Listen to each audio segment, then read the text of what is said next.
Ewald, and this is Authentic Parenting, a podcast about personal development in the context of parenting, where I explore how you can find more calm, connection, and joy in parenting through the process of self-discovery and inner growth with a trauma-informed lens.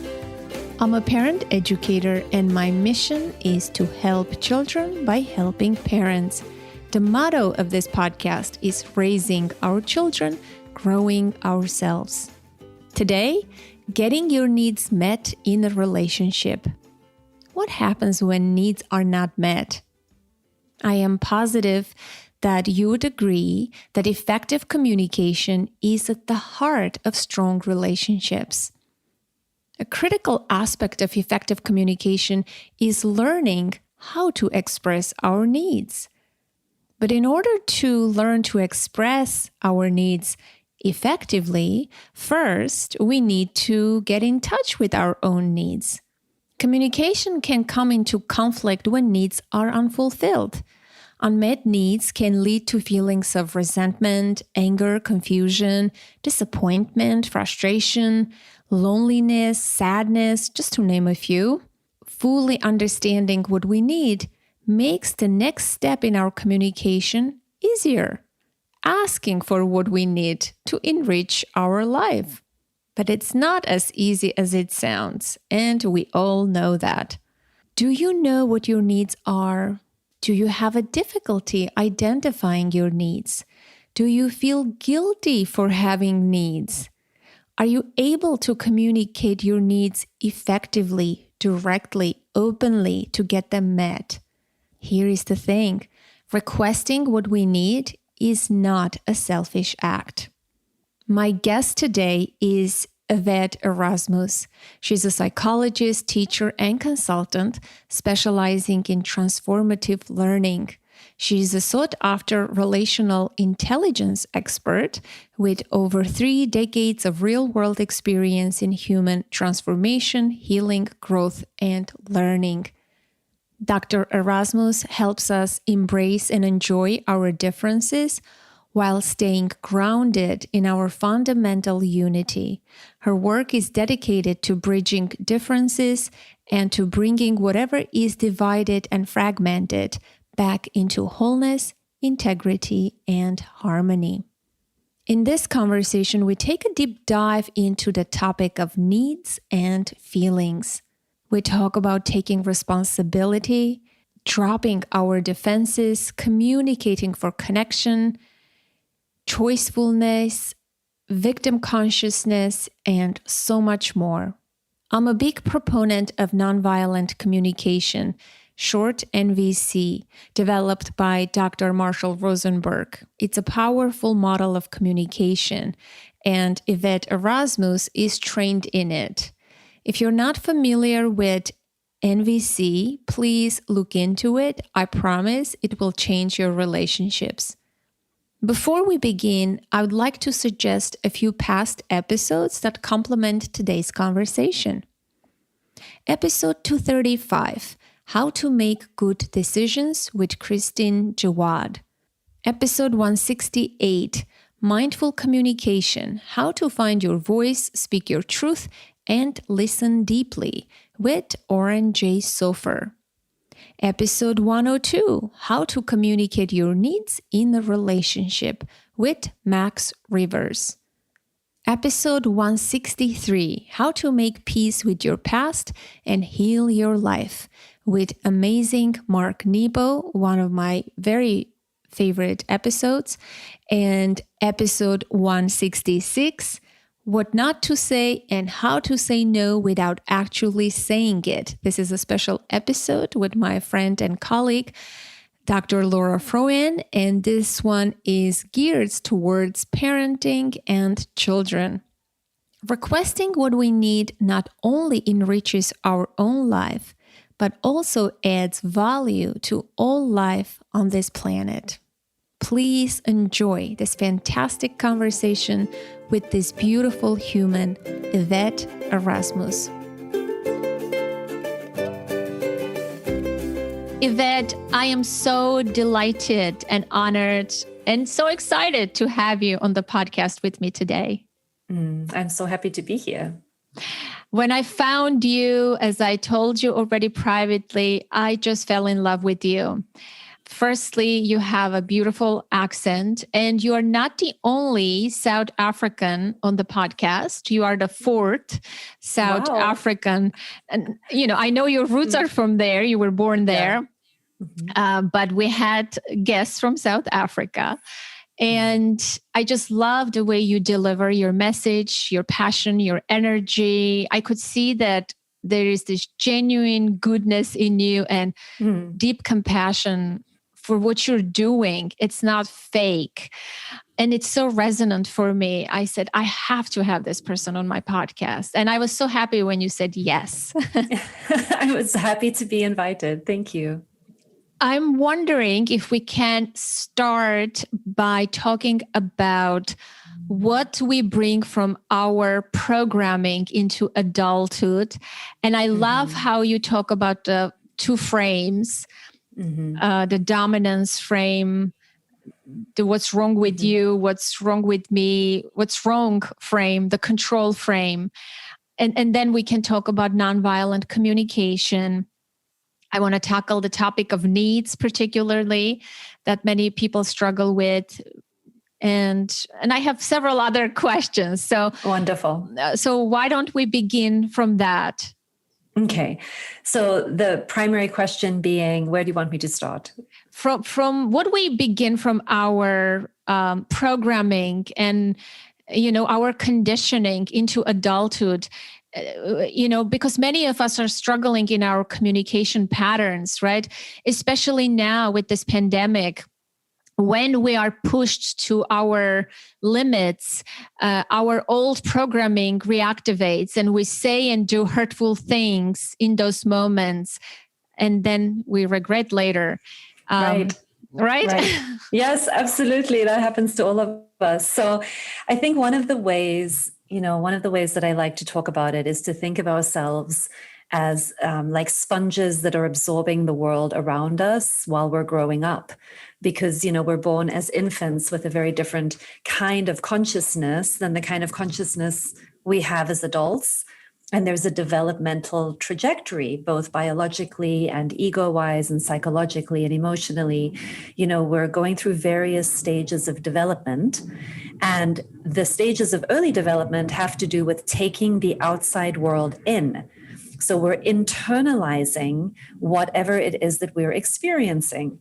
So depending upon the culture and the society and the family system and the kinds of religious teachings or parental teachings or cultural teachings that we are surrounded by and that we find ourselves living, as children, we take that in and we're navigating what feels good and what doesn't feel good, and what brings us a sense of connection and belonging and safety with the other people, and what things cause, pain and disconnection and shame. And so we develop these adaptive ways of being that help us adapt to those early environments. And it all goes in unconsciously. We don't, we're not taking notes at the end of every day as a child and then saying, I think I'm going to take this belief and I won't take that belief. And this is really not my stuff. This is my parents' limitations and not about me. We don't have that kind of consciousness online as children. So what we do is, we take it all in as a reflection of who we are. And we take in certain patterns and beliefs as a sort of our primary internal operating system. And it becomes unconscious. It becomes our sort of default programming.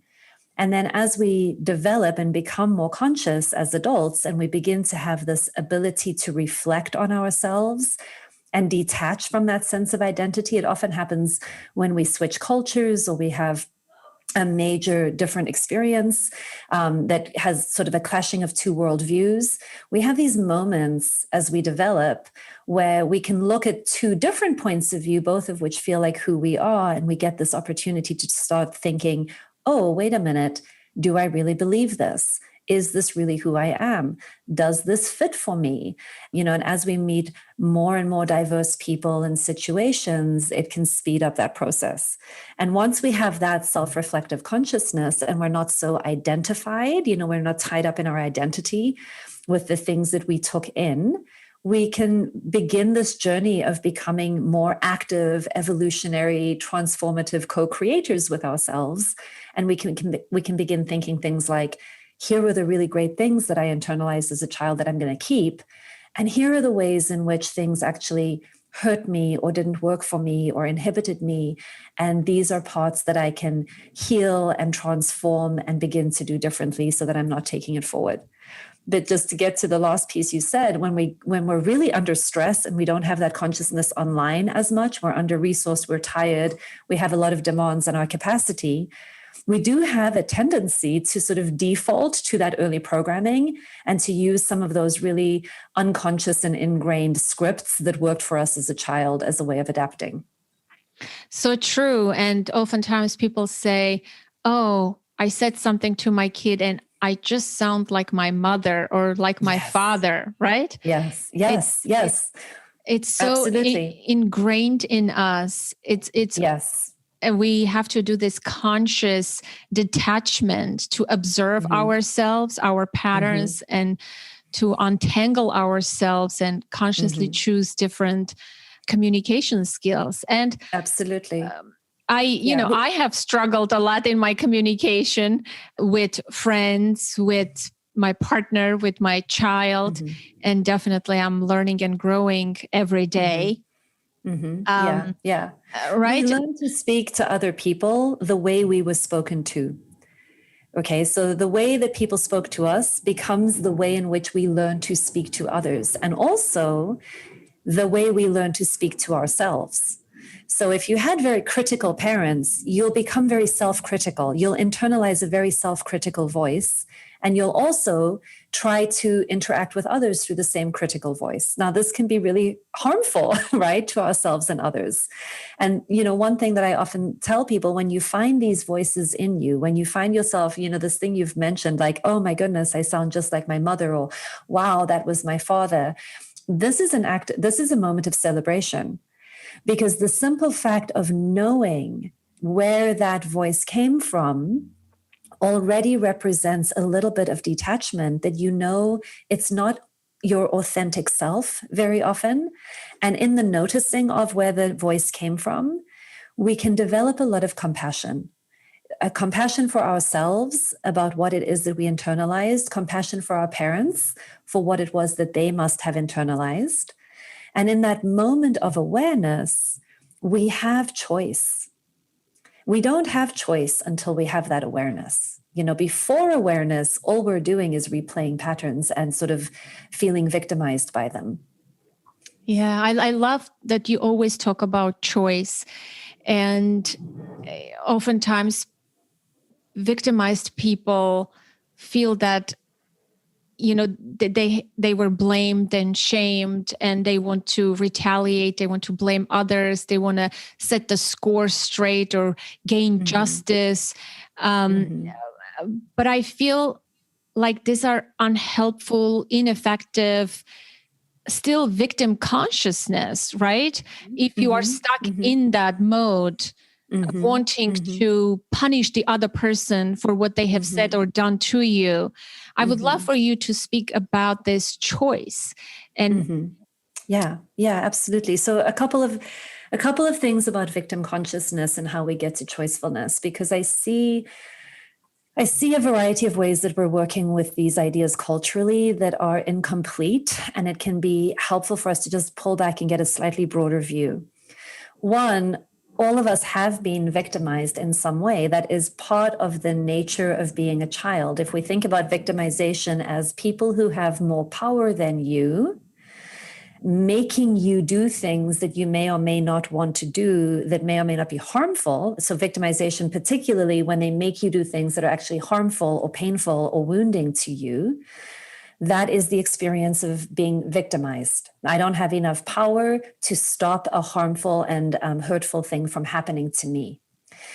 So one piece is the acknowledgement that that happens to all of us. This is a part of the human experience, that we don't have enough power to stop something, to protect ourselves from something. And so we then end up accumulating harm, wounds, pain, trauma from these events. We don't want to vilify or make that a pathology that is where we end up turning on the part of ourselves that was victimized. Because part of what I see happening sometimes is somebody will say, I'm not a victim. I'm not a victim. I refuse to be a victim. They become scornful about victim consciousness. You know, you're just falling in victim consciousness.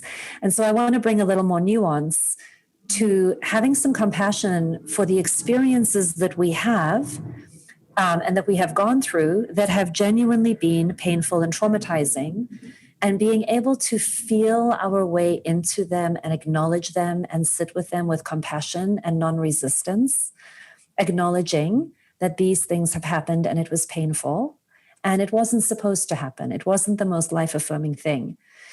And also not then organizing our sense of identity and righteousness around the wounding. Because the next thing that happens is that sometimes people will then, the wound will become such a large part of their identity that they don't actually have the ability to heal from it because they're getting some secondary gain from staying stuck in it. It's a tragic strategy for trying to gain some mattering or some significance or some other kind of power, but it then keeps us stuck in a consciousness that has very little empowerment, very little capacity for co-creation, and very little capacity to help us actually transform the world into a more compassionate and less traumatizing place. Because when we haven't healed what is inside of us, we tend to reenact it. We just tend to act it out and we sort of pass the potato around. This is the way that I was wounded, so I'm going to wound you, and see, I survived, so you should be okay. And so we go through these cycles of just continuing to hurt and harm one another if we stay desensitized from what the experience actually feels like. So, you know, one move is just having a lot of compassion for this experience of victimization. And the second one is not organizing our identity around it, but taking the next step in the path of healing to really come to a place of compassionate empowerment so that we don't stay stuck there. It's the same as like, we don't judge children for being children, but we don't want to stay a child the rest of our lives. What will require for a person like that to start the healing process? How can that person recognize that they are even stuck in that, in that mode? Mm-hmm. Yeah. So there's an infinite amount of answers to that question, right? Because every human is going to have these moments where they're like, I'm tired of suffering in this way. I'm tired of this repeating pattern. I keep doing this thing that I'm doing and I know better. Or why do I keep doing this when I'm trying to do some other thing? Like, we all have these moments in our lives where we see these default scripts and default wounds running our lives. And very often, you know, it's the people who want more inner peace, more sense of freedom and choice, more sense of like liberating themselves from a past that hasn't worked. People who really want the awareness and the choicefulness, who get on that journey. And just one of the pointers for getting on a self-healing journey is that the first thing that I always recommend people develop is oodles and oodles of self-compassion.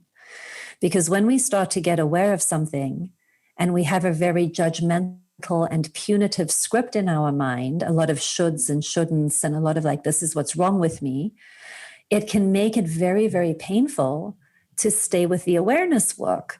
Because the awareness work just brings up more and more layers of shame. If your habit is to think, you see, here's the evidence of what's bad about me, here's the evidence of what's wrong with me, that can be really a lot of agony. So one of the first moves is learning to greet yourself with a lot of love and compassion. And this is where I think the practice of nonviolent communication can be a really helpful practice in understanding that everything we've ever done in our lives has simply been our best attempt in that moment, at that stage of development, to meet a deep need of ours. And that when we begin dropping in and figuring out our deeper universal human needs and understanding our behavior and other people's behavior as attempts to meet those needs, it can become a more soothing way of just getting our strategies better aligned with our needs instead of seeing ourselves as bad, wrong, shameful, defective, not good enough people. I know, like as first two things I want to comment. I work with high conflict couples who go through divorce. I'm a divorce mediator. Mm-hmm. And oftentimes people are stuck, right? When they come into the room, they don't want to work together. They have strategies and positions. They're stuck, and every person states their position so hard. And I found that my job is to understand and uncover each person's need and strip it down and bring it up to the table and help the other party see the humanness, the universal need of their partner. Yeah. And once we do that, they see each other's needs. And sometimes they both have the same need. They have different strategies and positions, and they argue and fight, and they're in an impasse. But the need is the same basic need. And when I'm able to do that for them, and when they join in, such beautiful human moments happen. People open their hearts, they cry, they understand each other, they dish out compassion for each other. And that's number one comment. Number two, I see that as children, we haven't learned how to speak in ways that we learned to speak ineffectively about our needs. I can bring an example with my daughter. I have a almost 13-year-old who often would come out and say, she would start complaining about something. Clearly, she has a need, but she's choosing complaining as a way of getting her need met. And because I know a little bit about this work, I am trying to change that pattern in my own household as much as I can. And I ask her to stop and help her to see the need and communicate in a way that is more skillful. But I'm wondering if you can speak about like complaining, judgment, criticism, defensiveness, all those ineffective ways that we use to get our needs met. Yeah. So there's a lot of moves, right? There's a lot of moves with all of those defensive strategies. Like when we're unconscious and we're just inheriting the sort of water that we're swimming in and then sort of playing it back to one another, it's usually very low quality communication. And it's usually communication that isn't very conscious or creative because it's defensive. It's coming from the system in us that just wants to advocate for our own needs and defend against the outside world. So it tends to be fairly egocentric. And so it comes out in culturally normative strategies, a lot of complaining, a lot of demanding, a lot of you must, you should, a lot of moralizing. So number one, we make peace with the fact that this is what humans do. So one of the first moves is not to see that as something wrong, to just be in non-resistance to the way in which human beings are going to show up and the way in which we ourselves show up when we're under stress. So one move is sort of a surrendering to the fact that that's the material we're here to transform. The second one is when I'm listening to my daughter, I have a 17-year-old daughter as well, who's very similar to yours. You know, when she comes to me with all of her complaints and her whining and her demands, I'm the more skillful, conscious, grown up with capacity, right? I've been doing this work a lot longer. So I take more responsibility in that interaction for hearing what she means instead of how she's saying it. So the first move is for me to help her and help myself understand what she means and not get too distracted by her delivery in the early stages. So the first thing I'm going to go for is connecting with what she's trying to tell me. So I might ask her things like, when you tell me that I'm always so judgmental and critical and that it's impossible for you to, show up the way you want to show up, it sounds like the thing you're really wanting is more freedom and ease and some trust that I'm going to accept you as you are Is that right? Is that the thing that you're longing for more of? So I'll guess at the needs that she may have. I'll do the work of putting some ideas in the space of what she might mean. And then I check it out with her. And then when we get to a yes, when she's like, yes, exactly. I mean, why can't you tell me the things that are good about me? Or why can't you focus on the things that are working instead of always improving the things that are not working? And if I reflect that back and I say, yeah, okay, it sounds like you would enjoy it a lot more if I put as many words into the space of what's going well, as I do where I'm trying to tweak or upgrade something. Is that it? And it sounds like it's painful for you when you perceive me as always focusing on the things that are not working. So I spend the time and the work really reflecting back what she's meaning. And when we get to this place where her nervous system starts to re-regulate, because you'll notice when people come with complaints or defensiveness or demands, they are coming, if you track their bodies, they're coming with an activated nervous system. They're bracing, they're tight, there's urgency, there's pressure in the system. And while our biology is activated in that way, it's more difficult for us to access creative, relaxed, open, option-finding, co-creative consciousness. So we want to first work with each other's biology to bring ourselves down, to re-regulate, to open, to relax, to soften. And that happens by connecting first with the message. And once we've received the message, we can go back and do some education about a way to talk about this next time that might work. Like we could go back and debrief how the conversation went. But we really want to do the correction piece or the education piece or the insight building piece once there's a foundation of trust and respect and relaxation, that the thing that has been important to our child or to the other person has first been received. And our cultural habit is to do it the other way around. Our cultural habit is to first correct the delivery before we're willing to hear the message. Oh, I'm so glad you are speaking about this. Yes. We always see the face value of things and we react to that, I think, but it requires a lot of training from us to just be present, listen with intent to uncover the deep need of this human, my child, who is annoying as hell in the moment. So true. It wants something from me. Can't you have enough already, right? But it's so worth doing it when we can, because we often react to, don't speak to me like that. You said that. And it becomes a power struggle. It becomes a completely different issue than what the child came to us in the first place, right? Yes, exactly.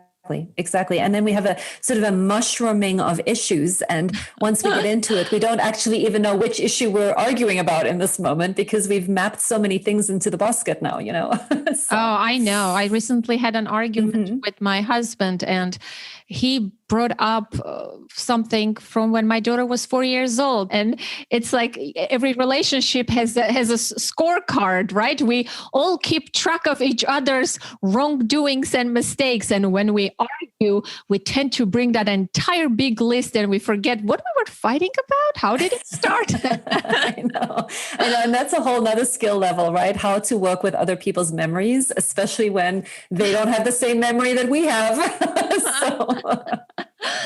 Okay, so I would love for you to speak about needs, because I think, yes, we understand we have universal human needs, but it's so hard for many of us to get in touch with our own needs, to put the name on the need, and then communicate it in a way that it may or may not get met, because that's like a whole another story, right? Yes. I hear in my community, people are so entitled that they have needs. Now, meet my need. It becomes this, I have a need. It has to get met, but we need to be okay with that. What are some questions, some ways or strategies that you can help us to learn about our needs? Yeah. So first of all, I just want to acknowledge that part of the reason why it's so difficult for us to be in touch with our needs has to do with how we were parented. many of us, the way that we grew up, the focus in the parenting of earlier generations was to have obedient and compliant children who were functioning, productive, effective members of society who would get a job and make a living. Like the goal of parenting was narrow in that way. And there's not a lot of room in that model for caring about what the child is feeling and needing. The caring there is about making sure that the child is behaving and behaving in a way that reflects the values of the family system or the culture. Okay, so that intention in parenting is a piece of what we would then have internalized, that my feelings are actually a problem and my needs are actually a problem if they're not matching up with the behaviors that those who are evaluating me are approving of and disapproving of. So we learn to disconnect from our feelings and turn them into thinking. And we also learn to disconnect from our intrinsic motivations, because we learn along the way that our intrinsic motivation not only doesn't really matter, but is also not to be trusted. So many of us get into adulthood with this idea that what I'm desiring or what I really want, there's no room for it. And also, I should be suspicious and suspect of it because there's probably something fundamentally wrong with what I'm wanting. Okay. And we also, depending on our childhood, can grow up with this idea that it's too painful to know what I need and to know what I want because no one will ever be able to meet my needs. Like if we've had enough experiences of unmet needs, staying aware of that can be very painful when you don't have a lot of good options for getting your needs met. So we have this shutdown that happens in the emotional level and in the need level, which is in the felt sense system and in the motivational and intentional system within us. And so we learn at first how to put that all away and then to adapt to the world as it is. And we go into a lot of survival strategies and defensive strategies and cognitive strategies, and we get really good at those things first. And I'm painting with very broad strokes. I know this is not true for every person in the world, but this is just for those people for whom that is true, okay? So then as adults, when we begin to get back in touch with this idea that maybe your feelings are not the problem, maybe your feelings are actually a form of guidance inside of you that tell you about how life would be more wonderful for you or more painful for you. Maybe we need to bring those feelings back online so that instead of numbing them out or acting them out or using them to bully other people or shutting them down and becoming sort of dissociative and depressed in our way of living, we learn how to feel and tolerate and use our feelings as neutral data. So that's a whole section of inner work that people do when they sort of melt their defenses and their emotional lives come back online. And that can be really overwhelming and frightening for people if they grew up in families where they didn't learn a lot of emotional regulation skills. They didn't get a lot of empathy. They don't know how to tolerate and sit with their own distress. It can feel very dysregulating on the inside and chaotic. And so having community and relational environments where you learn how to do that is really helpful. And then learning a language, like many of the people I work with just don't have a language of the needs. When I say, what do you need? There's this blank slate. I often hear, I don't know what I need. I don't actually even know what a need is. So some of these pieces of bringing it back online is acknowledging, like we have needs lists, right? Like, I wonder if you're needing safety or more meaning or a desire to contribute to other people, or if this is about belonging or play or security or predictability or affection. Like we have long lists of things. And with needs, we're talking about those things that help human beings both survive and thrive. And many of us know about needs on the survival level, like food and sleep and sort of basic needs. Many of us have those online.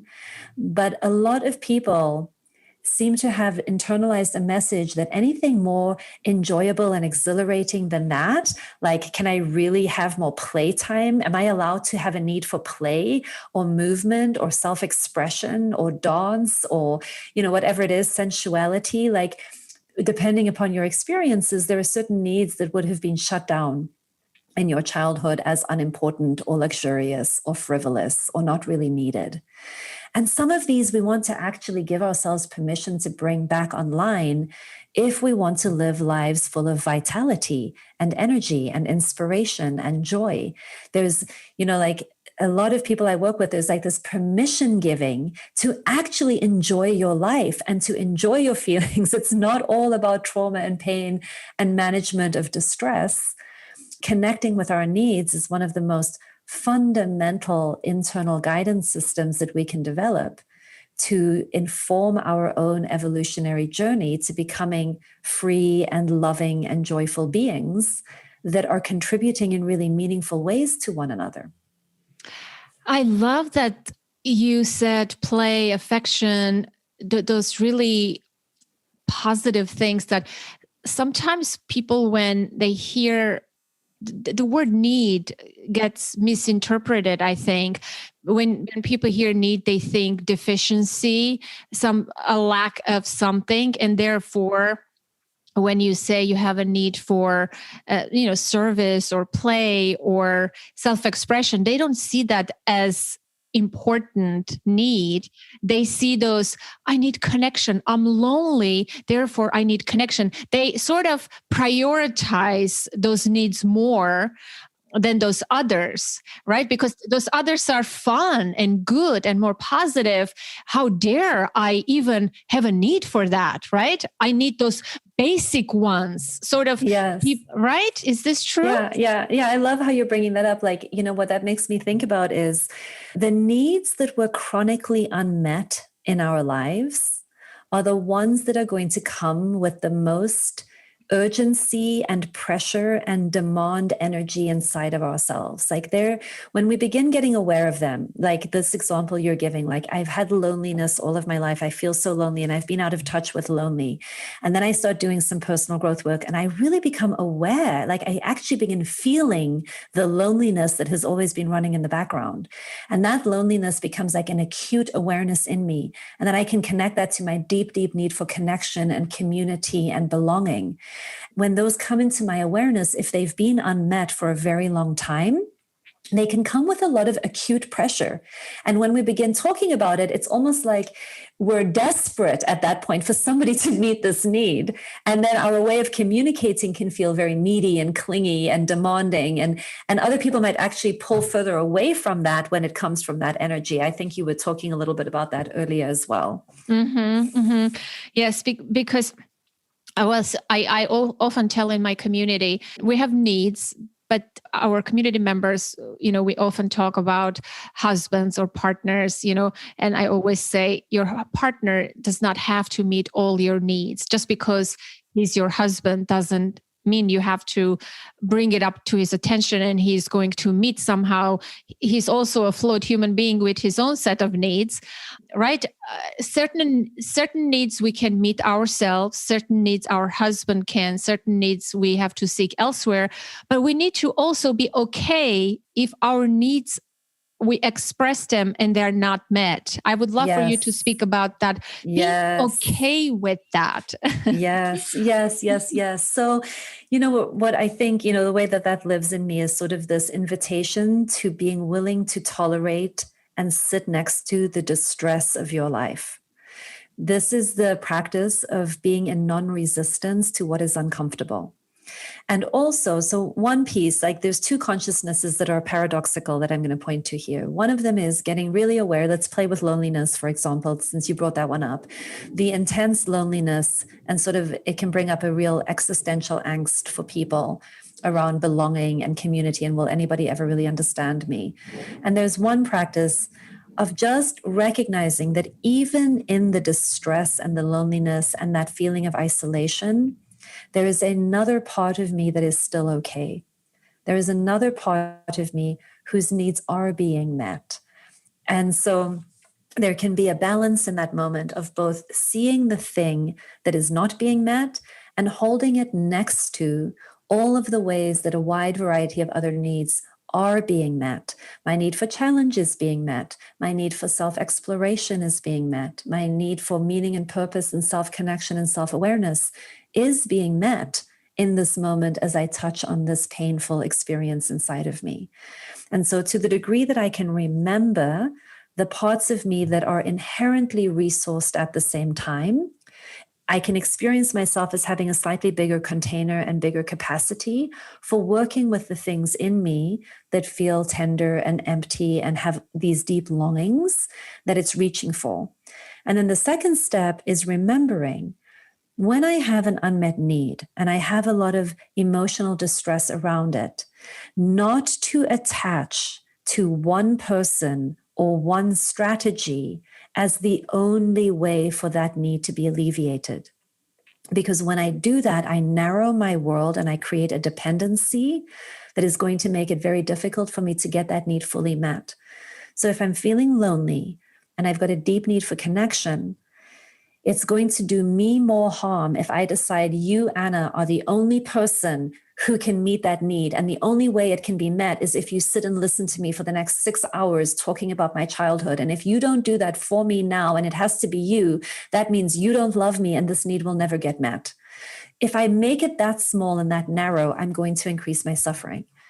But when I sit down and I can say, I'm feeling lonely, I've got a lot of needs for community and connection and belonging, and I can generate 30 different ways that I can begin inviting the world to help me meet that need, I experience more choicefulness, I experience more empowerment, I experience more options, and I get a little bit more spaciousness in me around my well-being, because you can say a yes or a no, and I have 29 other choices.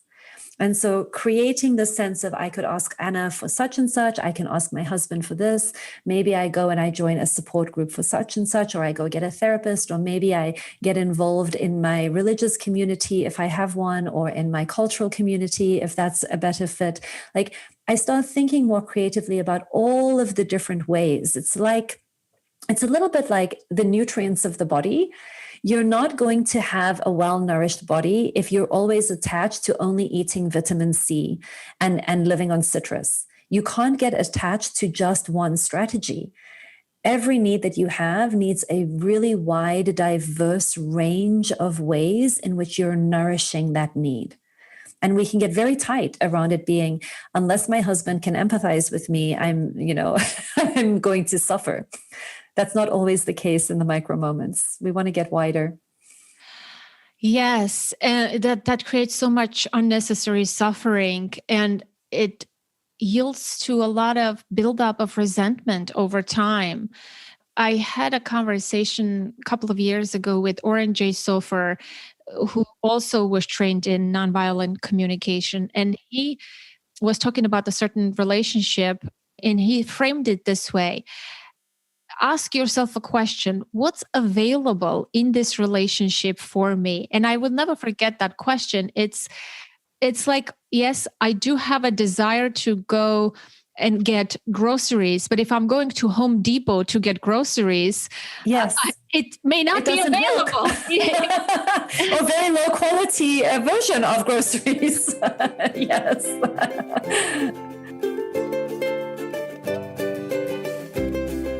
Thank you, Anna, for letting me jump into the Authentic Parenting podcast space and share a bit about myself and an exciting new offer I have for parents. Hi, my name is Casey. I have been a parent coach and positive discipline trainer for the last 13 years and the host of Joyful Courage, a conscious parenting and humaning podcast for the last 6. And I am an imperfect mom to 2 teens, a boy and a girl, totally in the trenches of parenthood. I wanted to invite you to check out my latest mini summit, Parenting for a Brave New World, created for parents who are looking to be the designers and the influencers of their lives. 2020 was madness. 2021 has yet to be determined. I am honored to share 5 brilliant expert interviews focused on everything from remote learning, social justice parenting, to expanding your financial literacy, soul care, and adolescent health. The content is so good. The summit goes live February 1st, so be sure to take some action and get registered. To find out more and sign up, go to joyfulcourage.com/BNW. joyfulcourage.com/BNW and use the coupon code AUTHENTIC25 for 25% off the cost. Yay! Excited to see you there. but sometimes people who have the deepest needs, the ones that you talk about that are very urgent and acute, they are the ones who are stuck and they cannot see possibility. Yeah. You know? Yeah. And, I'm just going to go a little on the psychological realm just because I am trained as a psychologist. But one of the ways that I think about that is when a part of me, we have younger parts. If you look at sort of the internal family systems model, for example, there are different parts of me that are 3 or 5 or 7 or 9. And those consciousnesses live in me as well. And so what's sometimes happening, especially in romantic relationships, is we have now developed a primary attachment to another person. And this other person has been put into a very particular and special position of intimate partner who we then rely on to meet our needs in a way that is very different than our coworkers, for example. And our attachment system is going to kick in those relationships. And there's a bigger significance in those relationships about whether that person will or won't meet our needs. And often what's happening is that the 9-year-old in me who needed my father or my mother to meet a child-oriented need in a particular way gets unconsciously put on our partner. And the demand and the pain of that 9-year-old looks at that partner in this attachment frame of, you are the only one, you are supposed to do this for me. And it comes with this sort of urgency and demand and dependency. And when we find ourselves in that space, one of the really beautiful things about that coming up in a relationship is that we get an opportunity to make contact with younger, more tender, more vulnerable child aspects of ourselves. And we can find very skillful ways of being tender and inviting our partners to be kind and compassionate with this part of me that isn't showing up like the grown-up that I know that I am. And when partners can begin understanding that piece, they can often find ways of responding to one another with more care and compassion without feeding a dependency that you don't want in sort of empowered, functional, free and loving grown-ups having a partnership. But we can start working with some of those attachment wounds with a little bit more mindfulness and consciousness and compassion. What are some skillful ways of communicating our needs to our partner? We're speaking about partners in a relationship in a way that the partner may hear us. Doesn't necessarily mean he will meet our need, but what are some ways that it would be non-judgmental, non-demanding? I'm wondering if you can give a script or a language, just like to highlight an example. Yeah, absolutely. The key thing to do is to make it about you and not about them. And to open up the conversation with the desire to reveal something about yourself and to suggest something that would help. So if that's your primary intention, I want to show you something that is happening inside of me and I have an idea of something that might help. It's going to be a very different conversation than if I'm coming into that conversation to educate you about the way you're impacting my needs, to show you why what you're doing is hurtful and harmful, and to require of you to change this thing so that my life will be better and I will feel better. That's going to be a very different conversation, right? So some of it is really preparing our intentionality and grounding ourselves in loads of self-responsibility. And here's how it may sound. It may sound something like, I actually just had this come up sort of recently with my partner, where there was something about feeling like I was being missed, like there wasn't room for me to be known on my own terms. And, one of the ways you can open a conversation like that is saying, I've been reflecting a little bit on this glitchy dynamic between the two of us. And I've had a little insight into what may be coming up in me. Do you have some room right now to hear about that? So just checking that they even have the capacity or the willingness to be in that kind of conversation, and assuming it's a yes. It then sounds like, there have been these moments where I think you're trying to explain to me, X, Y, and Z. And I'm having this parallel experience happening in me where I'm not tracking you because I'm wanting to say, A, B, C.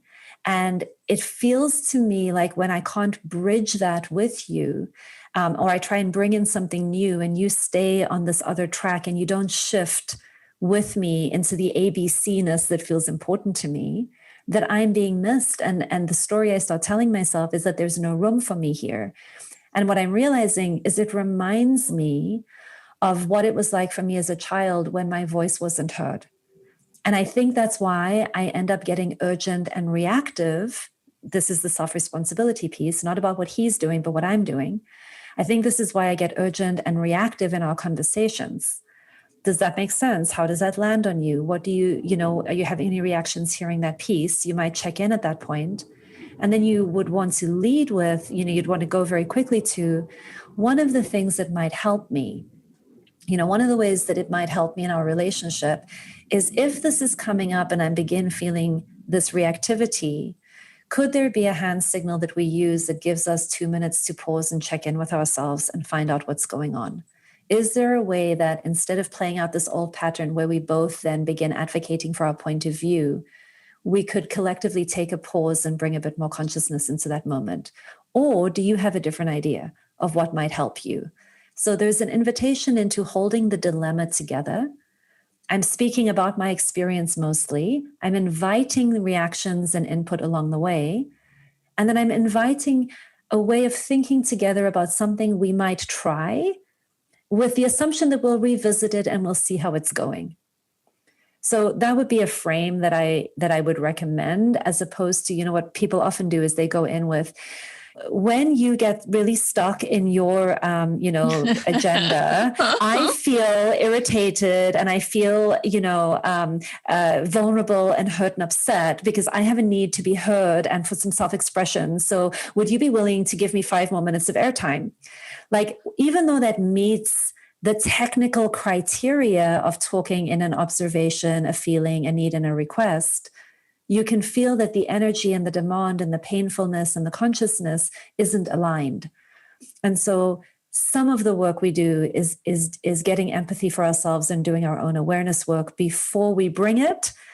And then really checking that what we are bringing to other people is a vulnerable reveal and an invitation to help, not an education. I love that you speak about that, because in one of your talks, you said communication is not only words, right? It's our energy. It's what we actually, the unspoken language, the facial expressions, the gestures, the energy, all of it. You may technically have everything formulaically correct, but it may fall flat or don't land the way you intended, right? Yeah, the primary intention is to connect. So you only use the words and the technicalities to the degree that they support connection. Mm-hmm. If they're not supporting connection, find something that supports the connection.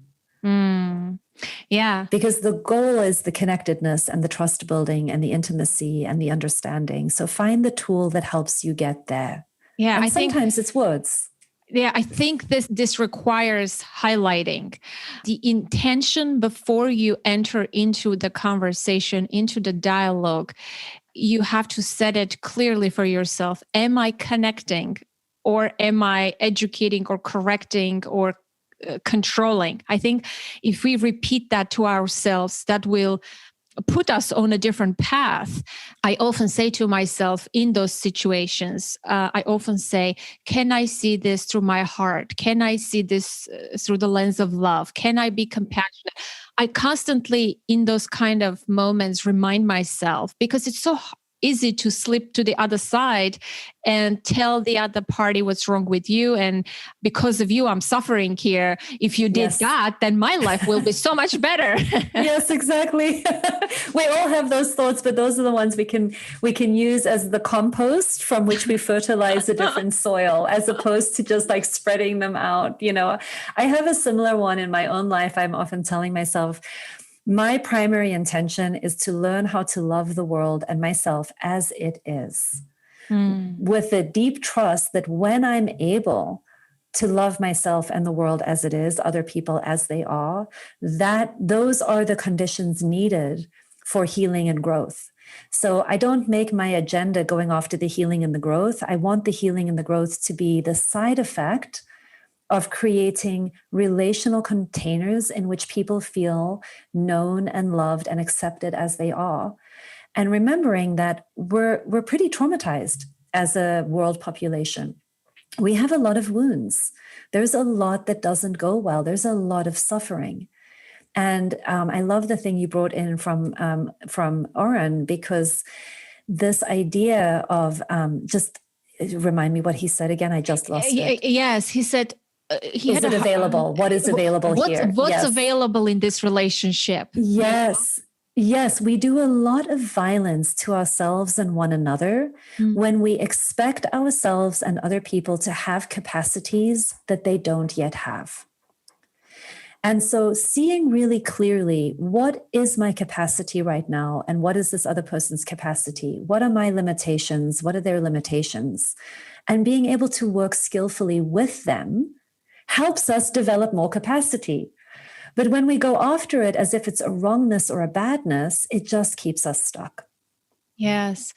What if you skillfully approach your partner with openness, vulnerability, and authenticity, and the response you get is, whoa, this is overwhelming. This is way too much. Yeah. Then you empathize. Then you go, got it. Thank you for telling me that. It sounds like this is a lot of data to metabolize right now. You receive it. You sit with it. Oh boy, there is so much learning to be done. Yeah. There's so many layers here, Yvette. Yes. There are many layers. Yep. I'm wondering. You stay engaged. Mm-hmm. Oh, I see. But unfortunately, it's so like we immediately go into that reaction mode right away. We feel ignored. We feel, even though being ignored is not a feeling, I guess, in reality. We start hearing it. Well, we hear it as a criticism. We think, oh, I'm too much. I've done it wrong. I've overwhelmed you. Or we think there's something wrong with them. What is wrong with you that you can't take in 3 little data points about how I feel? Like, come on, show up, step up, like that's overwhelming. I need so much more, so either there's something wrong with them or there's something wrong with us. And that's the trap that we want to continue to step out of. So when they say, well, I'm really overwhelmed, that's, whatever, find a way to join it. Find a way to reflect it. Find a way to let that be the next stepping stone that you build a conversation from. Tell me more about overwhelm. Tell me more about what you're needing. Would it help if I just gave you smaller chunks in a time? Tell me a little bit more. Are you willing to stay with it? Even though you're feeling overwhelmed, is this something that you feel like you have some willingness to continue exploring? Or do you want to do this in sort of 15-minute conversations over a month? There's so much we could explore that works with it instead of hearing it as a criticism or as a disconnect. I'm wondering if you could speak a little bit about feelings versus needs. We also don't have a correct language for feelings, right? We often say I'm feeling this, but in reality, that's not even a feeling. It turns out we're often expressing our thinking when we say things like, okay, so first of all, you just brought up one that said like ignored, right? I'm feeling ignored. Mm-hmm. So one quick thing is anytime that a feeling word ends in an ED, ignored, attacked, misunderstood, well, that would be a different one. But if it ends in an ED, it's often a good cue to try out something with that word. Would it still be true to say, I think you're ignoring me. I think you're attacking me. I think you're misunderstanding me. Because if you can change that feeling word into a statement of, I think this is what's happening, then you're using that feeling word to express, it's not a feeling word, you're actually expressing a perception of what is happening. And if you want to be more skillful in your communication and have more self-ownership, you can say, when I'm talking to you and you look out the window and you don't make eye contact with me, I start telling myself you're ignoring me. It comes across to me that my interpretation of that is that you're ignoring me and you're checking out of the conversation. Is that true? And you let the other person tell you whether that's an accurate interpretation or not. And then if you want to go into the, maybe something caught their eye, maybe they got emotionally triggered and they needed a little bit of time to self-connect before they could listen a little bit further. Like there could be all kinds of things going on that aren't wrong, that could be supportive. Mm-hmm. And then you can say, or you could say something like, when I notice you looking out of the window, I have some anxiety that comes up because I'm unsure how to interpret that. Can you give me some information about what's happening for you right now? So to your point, one, we often express our thinking and we code it as a feeling.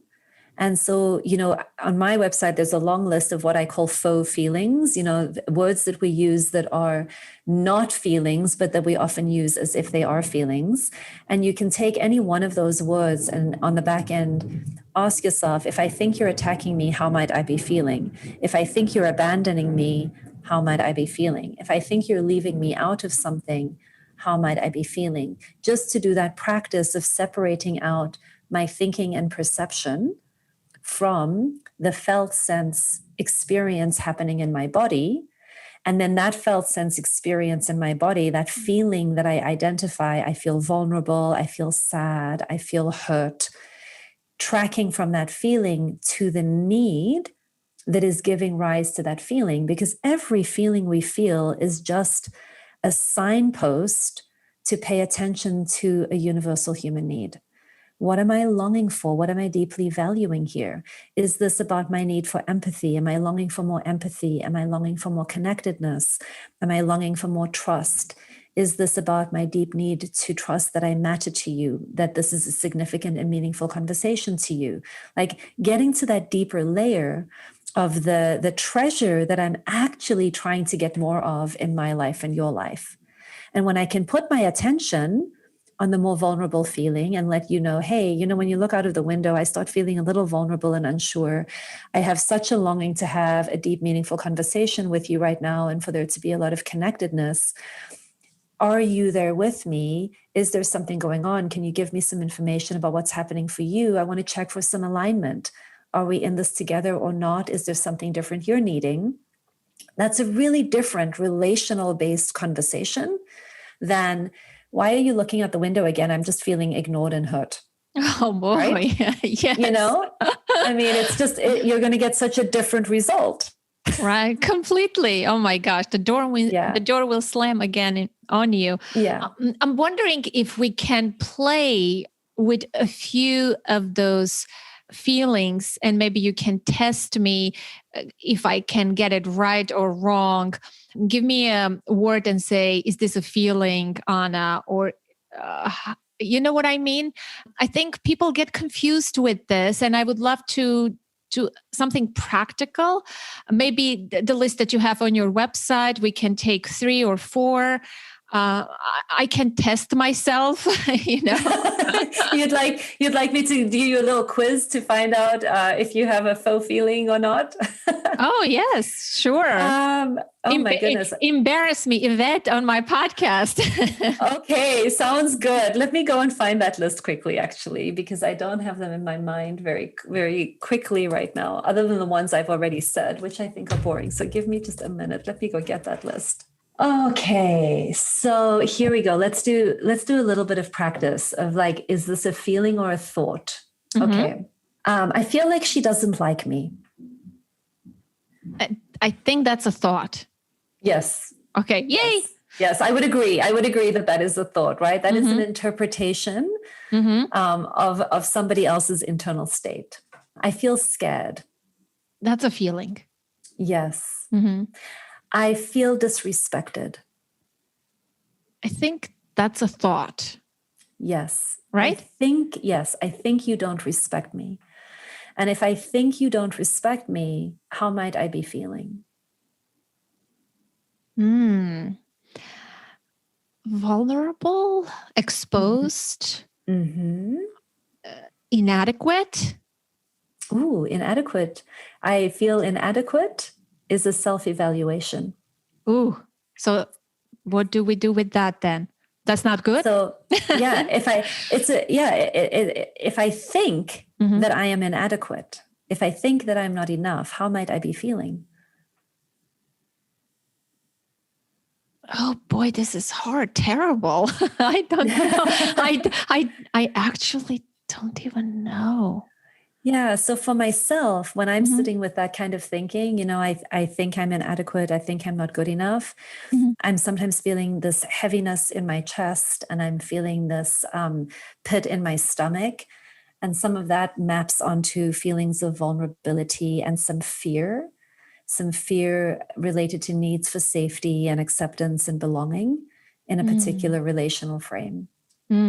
Does any of that resonate, or does Yes, that yes, springboard yeah. you into something different? Yeah. No, I think the fear resonates with me. Mm-hmm. Yes. Yes. I feel left out. I think that's a thought. Yep. I would agree with that, right? I think people are leaving me out, and the feeling might have to do with I'm feeling some dis-ease or some unsettledness.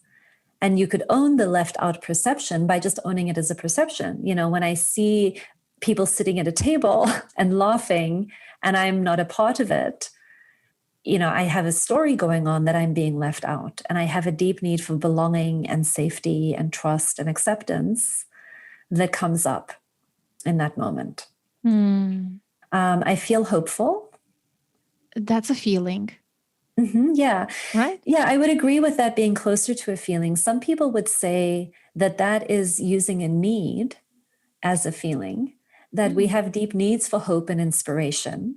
And when our needs for hope and inspiration are met, we might feel delight, or we might feel energized. And the only reason I bring that piece up is to make the point of not getting too rigidly attached to whether something is a feeling or a thought or a need, because our language, the way we use language, is heavily contextual. And so in any dyad, in any communication, if you were to say, I'm feeling left out, and the person that you were talking to said, yeah, I know, that's such a sad and heavy feeling. I'm with you. And they can hear and receive the feeling, felt, sense part of it. There's no problem with using the word left out, because you still got the empathy. You still communicated the felt sense that you were pointing to, and the other person could join you there. So the word worked. But if you're trying to say that to the person who's doing it to you, and you said to them, I feel left out, and they say, I'm not leaving you out, that's not what's happening here, then we want to find a closer feeling word that doesn't come across as critical or judgmental or interpretive to the other person. And in that dyad, it's more important to not use the word left out, but to say, I'm feeling sad and I'm feeling lonely, because that is an easier thing for them to connect to than what they will hear is the evaluation of them. Is that making sense? It completely does. I think when we choose to speak from our feelings, first of all, it takes courage and vulnerability to do that. One reason we may not do that, because we may sense that we may get rejected or ridiculed, or I don't know, the various reasons.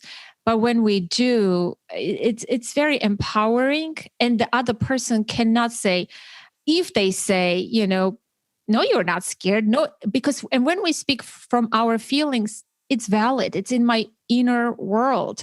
They're true to me. The other person is more likely to accept it and respond to me rather than what's wrong with you frame. Yes. Right? Yes. Yes. There's so much more loving power that comes from revealing my subjective experience and owning it as my subjective experience than in trying to come up with an objective truth of what happened and who we each are.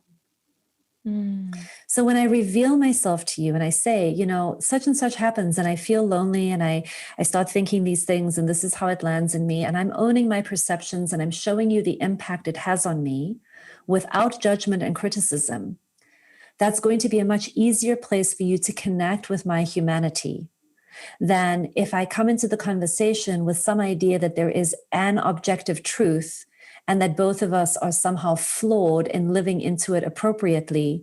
And what we're going to do is try and control and judge and evaluate one another to better fitting some external template. Yeah. Oh, man. I wish every high school student at least will learn nonviolent communication to bring into their adulthood, if not early on, right? Yeah. It's a very powerful tool when we learn to connect with neutral observations and to be able to describe what's happening quite neutrally.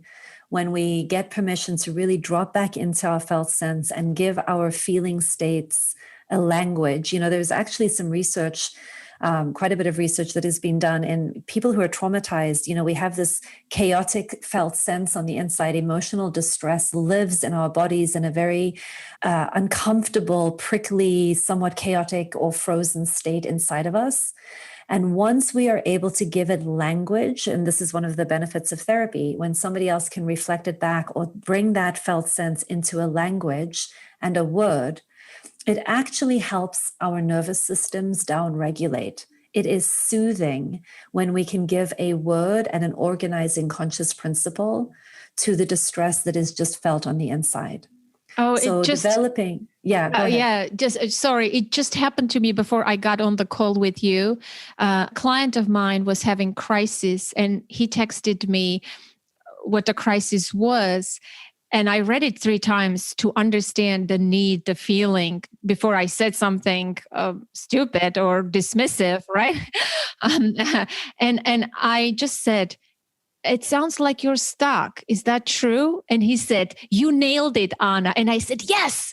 It felt good because all I said was one word, but it took me a while to understand that he's stuck. And it gave him that relief that you're talking about, because on his own, he was very confused and lost and disoriented. And we often need that third person, a neutral party, to give a name or a label. Dan Siegel says, "Name it to tame it." Exactly. Right? Exactly. It's really good for our nervous system. That hit, that yes, that relief, that's what we're going for in the naming of it. That's when words can be very powerful, when they contribute to that. And so the literacy of feelings and the literacy of needs, this is vocabulary we actually want to practice so that it is in our short-term memory, so that it doesn't take us so long to go and dig it out. If we never use those words, they're not available to us when we're stressed out. So it really is a practice, a language practice of getting that language into your everyday way of being so that it's really available to you, because it's a pretty powerful tool. What might you suggest as a practice tool?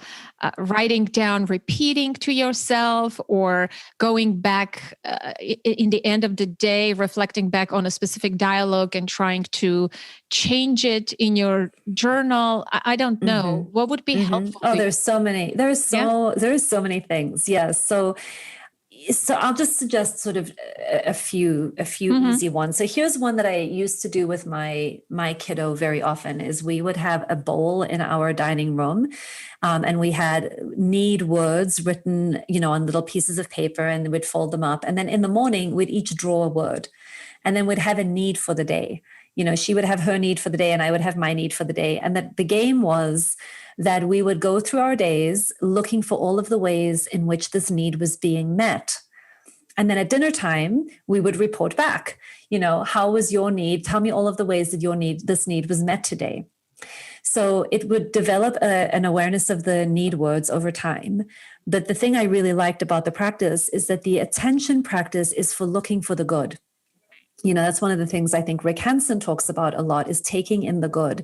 You're not looking for the unmet part. You're looking for the ways in which this need is being met around you all the time.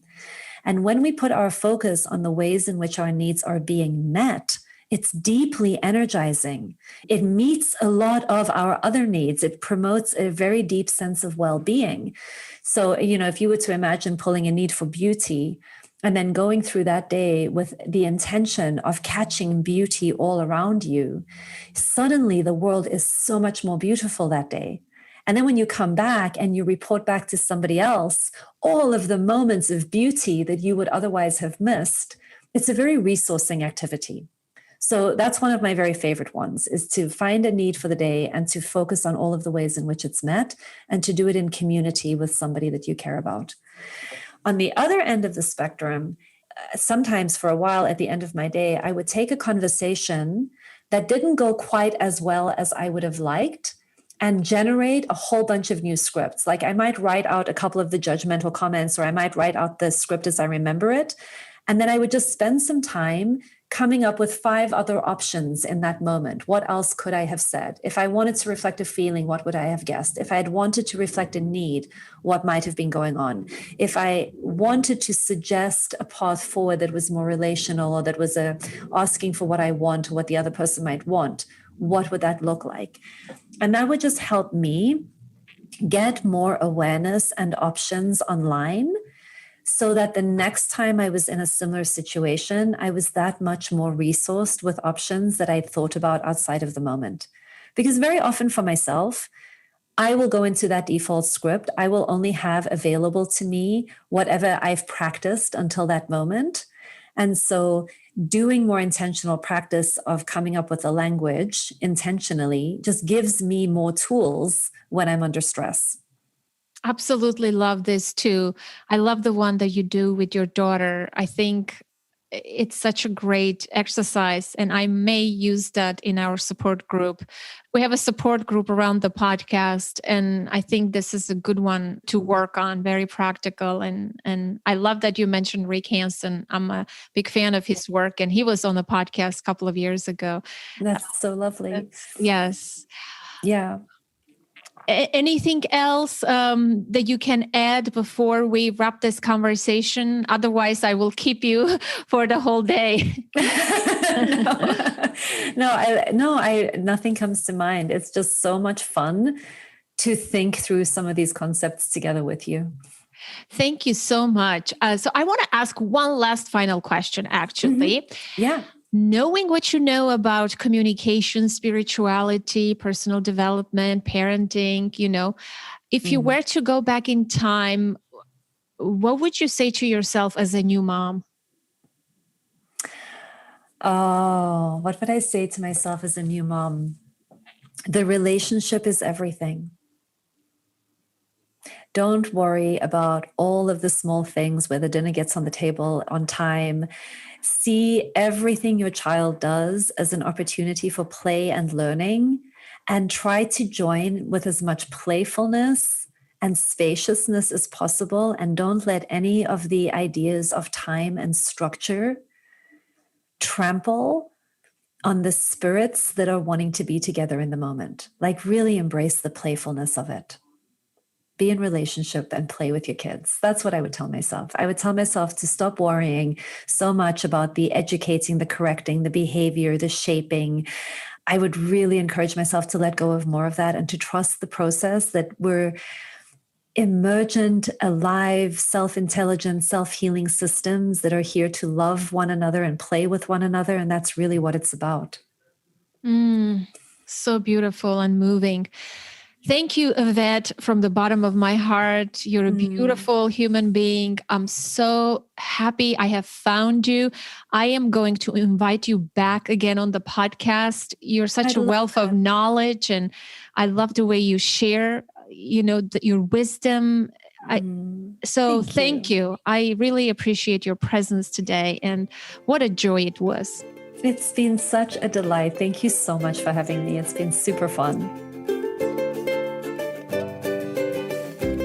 That concludes today's conversation, my dear listener, and I hope you enjoyed it. What's your biggest takeaway? Did it resonate with you? Did you find it useful? How you might apply what you gleaned from this episode into your own life? I want to hear from you. You can send me a note to the email info@authenticparenting.com. You can call the number 732-763-2576 and leave a voicemail. And yes, that's my real number. And for international listeners, you can use the free SpeakPipe tool on the contact page of my website, authenticparenting.com/contact. To access the full show notes for this episode, visit authenticparenting.com/262. If you find the podcast helpful and enjoy the content, I would appreciate if you can take a quick moment to rate and review it on Apple Podcasts. Also, if you want to express your gratitude and say thank you for the content you've been receiving from the podcast for any length of time, consider becoming a supporter on patreon.com. Join other patrons. And very soon, I will be releasing special episodes and special content for patrons only. You can go to patreon.com/authentic parenting, and you can check out the multiple levels of support. We have 12 patrons so far. Show your love and support for the podcast. Until next week, connect to the present moment, to yourself and your children. I am Anna Seawold. Thank you so much for listening.